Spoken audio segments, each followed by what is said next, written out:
নমস্কার, কেমন আছেন সবাই? এলিয়ার গৃহকোণের আরো একটি নতুন ভিডিওতে আপনাদের সবাইকে স্বাগত।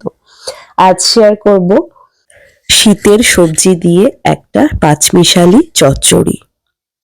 ভীষণ টেস্টি হয় খেতে, আর শীতকালে তো এর টেস্ট আরো বেশি বেড়ে যায়, কারণ এখানে অনেক রকম সবজি পাওয়া যায়।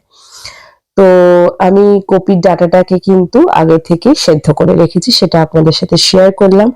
আর এখানে নিয়েছি কুমড়ো, পটল, আলু, ফুলকপি, বেগুন, বরবটি আর মূলো, আর নিয়েছি পেঁয়াজ কলি। শিম আমার কাছে ছিল না এই মুহূর্তে, তাই আমি শিমটা দিতে পারিনি। আপনাদের বাড়িতে যদি থাকে তাহলে অবশ্যই কিন্তু অ্যাড করবেন। আর নিচ্ছি কিন্তু কালো সর্ষে। রান্নাটা পুরোটাই আমি সর্ষের তেলে করব। তো কড়াইতে সর্ষের তেল দিয়ে দিয়েছি। তেল গরম হয়ে গেলে একটুখানি তেজপাতা আর শুকনো লঙ্কা দিয়েছি। এরপরে দিচ্ছি কিন্তু পাঁচফোড়ন। তো এটাকে ভালো করে ভেজে সবজিগুলোকে এবার একে একে কিন্তু দিয়ে দেব। যে সবজিগুলো একটু শক্ত সেগুলো দেব।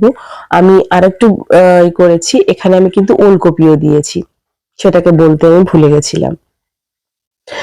তো এই যে আলু, ওলকপি আর ফুলকপি, আর এইখানে কিন্তু দিচ্ছি এই যে কপির ডাঁটাগুলো, এগুলোকে সব একসঙ্গে আমি একটুখানি আগে ভালো করে হাই ফ্লেমে কিন্তু লাল লাল করে ভেজে নিয়েছি, কারণ এইগুলো একটু শক্ত সবজি, একটু গলতে সময় লাগে, আর ফুলকপিটাকে একটু বেশি করে ভাজতে হয় সেই জন্য। তারপরে ধীরে ধীরে বাকি সমস্ত সবজিগুলো আমি এখানে অ্যাড করেছি। অ্যাড করে ভালো করে কিন্তু হাই ফ্লেমে নাড়াচাড়া করেছি। প্রথমে আমি সবজিটাকে পুরো হাই ফ্লেমে ভাজছি, তারপরে আমি ফ্লেম কমিয়ে ঢাকা দিয়ে রান্নাটা করব।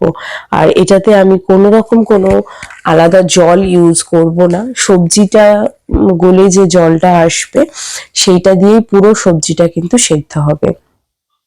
তো একদম শেষে আমি এখানে টমেটো আর বেগুনটা অ্যাড করেছি, কারণ বেগুনটা খুবই নরম, ওটা খুব তাড়াতাড়ি গলে যায়। আর এখানে আমি দিচ্ছি কিন্তু নুন আর হলুদ। এবার এটাকে ভালোভাবে কিন্তু নাড়াচাড়া করে মিশিয়ে নেব। এখানে আমার সবজিগুলো মোটামুটি খুব ভালো করেই ভাজা হয়ে গেছে। এবার লঙ্কা দিয়েছি আমি এখানে, আপনারা আপনাদের প্রয়োজন মতো নুন আর ঝালটা দেবেন।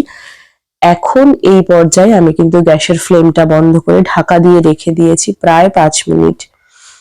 তার মাঝে কিন্তু আমি একটু খুলে নাড়িয়ে নিয়েছিলাম, না হলে তলাটা আবার ধরে যাবে, যেহেতু আমি কোনো জল দিইনি, তো সেটা আর দেখানো হয়নি এখানে। তো 5 মিনিট পর দেখুন এগুলো একদম কিন্তু আমার সবজিগুলো নরম হয়ে গেছে। এবার এই পর্যায়ে কিন্তু আমি দিচ্ছি এখানে ওই সর্ষে বাটাটা বেটে যেটুকু জল আর কি হয়েছে সেটাই আমি অ্যাড করছি। আর যেহেতু কালো সর্ষে দিচ্ছি, আমি ওটাকে পুরোটাই সেকে দিয়েছি, কারণ আমার বাচ্চারা খাবে তাই।